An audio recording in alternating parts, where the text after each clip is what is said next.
Well, kia ora and good afternoon, everybody. Thank you for joining us for the last Tech Bytes session of 2021.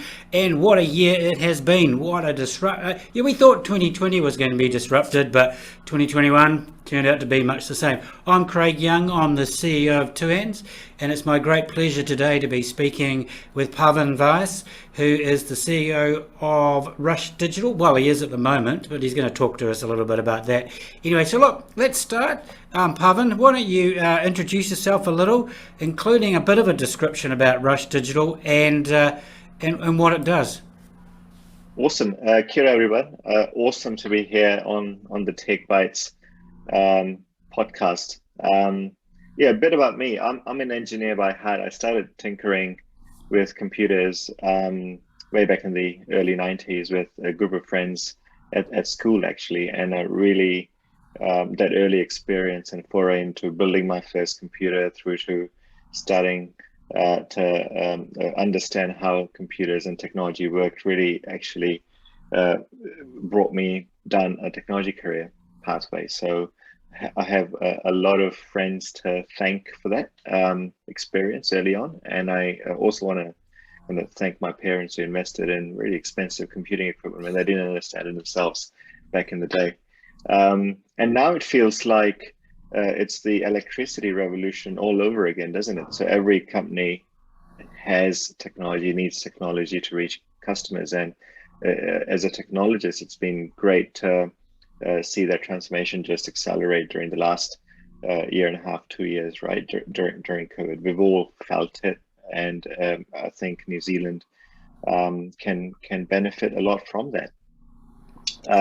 And that's what kind of Rush is here to do in a way, right? We build digital products for our customers who could be large government agencies or large corporate organizations that are trying to reinvent their model and be customer first and be technology led, and we come along and help them solve those puzzling problems, and we utilize well-designed technology to better serve humankind, and that's our purpose, really.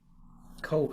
I was just thinking this is not the first time that you've been involved in a 2Hands event, actually. I'm thinking you were one of our speakers at our very first Future of Work conference, I think back in 2015 or 2016. I'm trying to remember when Yeah, it was, but I yeah. I think it was November 2016, and I did look this up. I just remember it vividly because we were coming into summer in my second or third month as the Rush CEO back in 2016. So, and I remember it vividly, and it's the first public speaking engagement that I did. So, Craig, thank you very much for having me on again. Yeah, no, that's fine. The sad thing is this year, because of the current COVID settings, we've had to defer the Future of Work conference for the first time, and so we're going to do those in March. But look, you've had quite a journey to get to this point. Can you tell us a little bit about, from university to consultant to now business owner, and how that sort of happened? Absolutely. I mean, the current context of the pandemic, it's only the fourth or the fifth global crisis that I've experienced firsthand in my career, right? And the first moment was when I was at university during the dot-com bubble and the 9/11 crash. I had a very amazing internship lined up in Australia for a year long, all paid for in Sydney by Sun Microsystems. And then when 9/11 happened, amongst the GFC, sorry, not the GFC, the dot-com bubble burst, they canceled that internship, and a lot of, really early tech jobs kind of disappeared if you were a junior engineer. So I actually ended up working for a very entrepreneurial family who owned a photography manufacturing business in West Auckland. And one of the family members had come back into the business, and they said, right, photography is going to be all digital. And photographers who run small studios don't have anything to sort of manage their studio with. So we created a product called Photo Junction, and I was employee number one.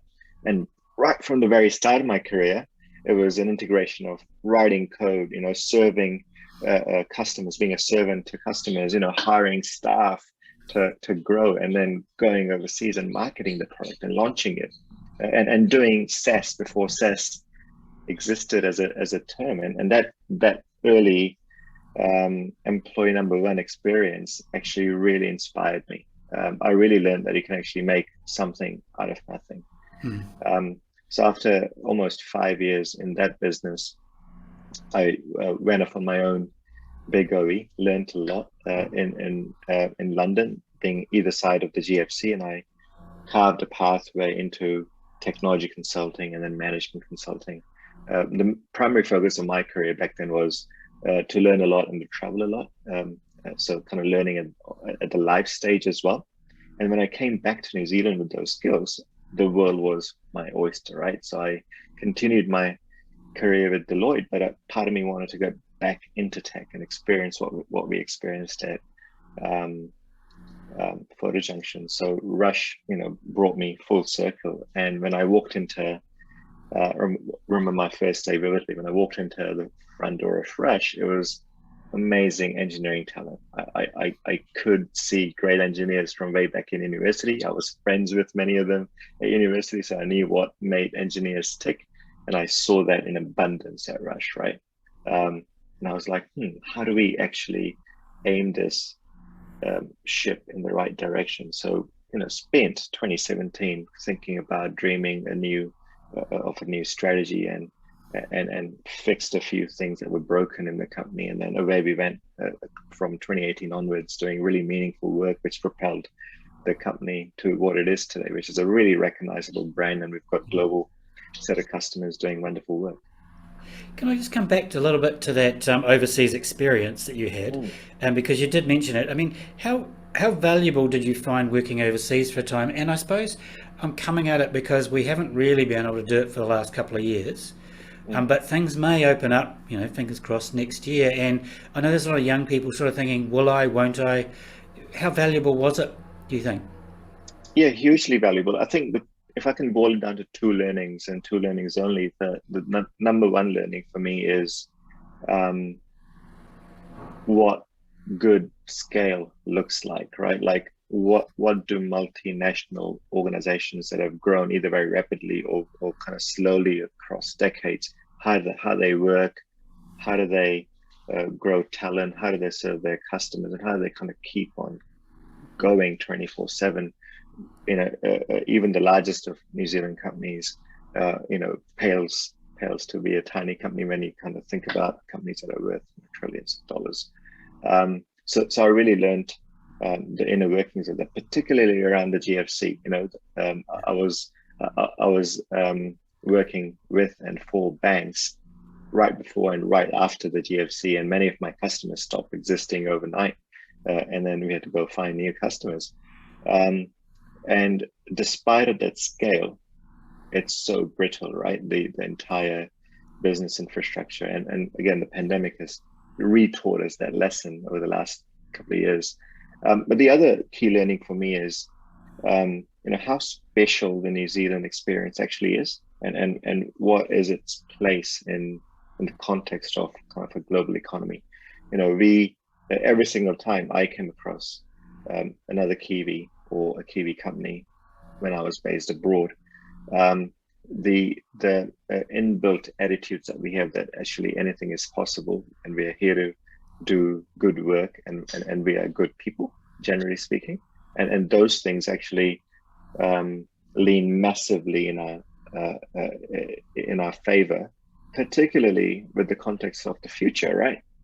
As borders open up, we are a talent-starved economy right now, but wouldn't it be great to bring talent in and get them to work in the New Zealand way so that we can actually grow and balloon as a global tech economy? Yeah, absolutely. Yeah, that's great. Great points. You talked. You came back to New Zealand, still worked for Deloitte, and you talked about you wanted to get back involved in tech and what do I say, sort of startup environment. Was that an easy move, going out of that into what was, well, in some ways, an unknown? Um, I think in hindsight, it wasn't as easy, but like with anything in life, when you have clearly articulated goals, your chances of coming up against those opportunities which deliver you those goals sort of increases. So the goals I had written down as I was think about a future beyond Big Four management consulting was, how can I contribute to the tech economy in New Zealand? How do I use the skills that I learned being a technologist and a business consultant and combine those things, right? So when I wrote those things out, I did a short stint at Sky Television over a couple of years, which was actually quite pivotal. And Sky at the time was at its peak, right? It was the share price was $6.30. The market cap was over 2 billion, and I think the stat was one in every 1.8 homes in New Zealand had a Sky TV decoder in its home, right? So what I enabled over there is an investment mindset into early stage media tech companies, which served its purpose in me understanding how to analyze tech businesses, how to strategize, and then how to also work with other founders and leaders in that tech ecosystem. And I also understood how investments actually drive outcomes and what good versus bad investment looks like. And it's through that I met Rush and the founder of Rush, Dano Surya, and we kind of clicked very early on through a mutual friend, and the rest, as they say, is history. Yeah, yeah. Just so that's one of the really interesting topics that's been coming through when talking to some of our future leaders this year is this idea of already at their young age of going out and starting their own business, but also this idea of getting a side hustle and building a side hustle. You got any tips for someone who might be thinking of joining the the great resignation that's going on at the moment and going out on their own? Gosh, yeah, I've heard that term being batted around quite a lot of late, and I think it's quite a negative. The term has quite a negative context, and if I was to call it something else, it might be the great realization. Because when humans, I think, are wired to think creatively when we are backed into a corner, right? And what the pandemic's done is everyone sort of, to some extent, been at some points in their pandemic journey have been backed into a corner, and that allows your cerebral cortex to kind of say, okay, how do I get out of the situation? How do I make the most of the situation? And the term I would use is the great realization, right? I think people, generally speaking, have chiseled away at their core values and their core purpose and their goals over the last couple of years, which means when they assess their current life, they say, right, these are the changes I want to make. And because work is a key part of your life, more often than not, people have made some changes in their work life as well, me included, right? So the great realization for me was, I've learned how to be a tech lead. I've learned how to scale a company. I've learned how to do really meaningful commercial deals with pretty interesting organizations. And I was like, okay, is right now the best time for my colleagues, myself, as well as shareholders and the board of Rush, for me to transition so I can achieve my great realization and start executing on that. And Rush hasn't been in a better place, before. So the timing is great. And for me, it was moving from building a ship to building a shipyard, Right. kind of a moment. So how can I actually broaden my impact on society, broaden my impact on future New Zealand companies, some of which might not even exist, and how might I able to experience that version 0 to version 1 moment again that I had way back then in my career. So that was my great realization. Yep. And we started communicating quite openly as a Rush board, May or June this year, when we started, executing on that plan. So the key to it is communication. I'd hate to think the great resignation is a zero-sum game and people achieve whatever they want to achieve or make changes, but actually leaves others, not able to achieve their own thing. So I think great communication is a key to enabling that, I think.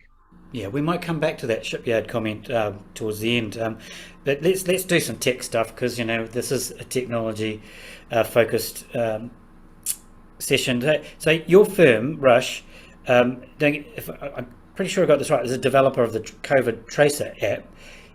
Why do you think a firm like yours was able to develop something so important and so well? It had to be ubiquitous so quickly. Um, I think one of the key reasons was we understood the weak signals very early. I think I was out holidaying in Northland on the west coast of Northland, and it was January 2, seeing the sunset and reading the paper in a physical paper, as you do on holiday. Yeah. And I saw this Wuhan going into lockdown business. And then it stuck with me, right? Like, wow, this is a major, major city in China, the size of maybe um, two Aucklands put together. And it's just gone into lockdown. And it's right in the middle, right? Not even in a, so how is this logistically going to work? Why have they done this? Well, it must be quite big, right? Uh, Fast forward a month later, the World Health Organization hadn't even um, declared a global pandemic when Italy got its first case because of, I think a football game at the time. First thing I did was called up a friend of mine who's a VC in Italy, and he said, it's going pretty dire, and the hospitals are already filling up. So literally the next week, we had a session with one of our partners called Roger Dennis, and he described how exponential this virus could be based on his previous research. So it's all about listening to these weak signals, which were gaining strength over the time, and picking the time where you're going to actually make a move. And when we started assembling our team and figuring out how we're going to fund this thing, we were already streets ahead, right? Like we had prototypes built right before the Ministry of Health decided that actually they might want a digital solution. And the other important thing is that, it's been proven time and time again that every time adversity has happened in humanity, the technology of the time has been proven or has come to help, right? Yeah. And this was another time because the previous global pandemic was in the Spanish flu of the 1918 era. Electricity wasn't ubiquitous back then. Yeah. So now, fast forward more than 100 years later, no one had actually thought about how this technology could serve a purpose. So no one had any predisposed ideas. So you didn't have large multinationals, shoehorning a solution down the New Zealand government back then, and all Ministry of Health in this instance had to judge is, okay, what are local Kiwi companies doing, and can we quickly assess those things and make a call and put it back. So it wasn't just us. There was an amazing innovation going on. Everything from rapid testing and measuring of temperatures and border solutions, and from a contact tracing perspective, which was a key part of the armor before vaccines were a thing. Yeah. We had a well thought out contact tracing solution, all prototyped end to end, and they had to back us. It seems to work pretty well. One of the issues that sort of came out at the beginning, and I just I've got anecdotal story after anecdotal story of people talking to me about this. These sorts of tracing apps. It's all about privacy and data security. One was suggested to me that by scanning they knew where I was, and I'm thinking I've already got Google on my phone. It's not like they don't know where I am already. Anyway, look, I remember those comments. Don't scan, they're tracking you. Do you think we're going to have to change the view on how we share personal data going forward? Yeah, I mean, the first part to that comment is we're not tracking you, so you're safe, New Zealand. And that was a key part of the technology, right? How do you make this completely decentralized? And even if you're a positive case or a close contact, how do you actually very safely and securely opt in to actually share the data which you choose to share? So the contact tracing staff can clamp down as quickly as possible. And even in this lockdown, and this data is probably 3 weeks old now, we'd sent out around 80,000 notification alerts on the platform. So if those people, if they've gone and got tested and isolated until negative result came through, that would have absolutely contributed to the slowdown. And in our case numbers, they're still high, but they're not crazy high like Melbourne and Sydney was about 3-4 months ago. I think data and privacy right now, because the government's gone into the role of actually rolling out centralized solutions, whether it be vaccine passports or COVID tracing technology. Privacy is absolutely the number one responsibility of everyone in the program. The really good news is, the big boys like Apple and Google and AWS, etc., all of those companies that are involved, it's number one of their list as well, right? So even if it wasn't done right in terms of a decision from a technology or a policy perspective, those technology companies wouldn't allow those kind of malicious code to be on their platform. So that's really important. So it's an ecosystem self-governance thing that has sort of come to fruition over the last year or two, which has been fantastic. I know there's a whole lot of work around digital identity and stuff that's coming through with the government, but also in the beginning of the new year, there's a number of significant conferences. I'd love to talk to you more about this particular topic, having looked across the world at what technology is being used. But I think we might leave that for another day, and then maybe after you've left Rush, so we can explore that a little bit further about some of the things that are going on. Look, you've announced that you're stepping away from CEO Rush. We've talked about it already. You talked about building a bigger shipyard. Is that what you're sort of thinking about doing next? And have you got any plans that you can sort of share with us? I think I have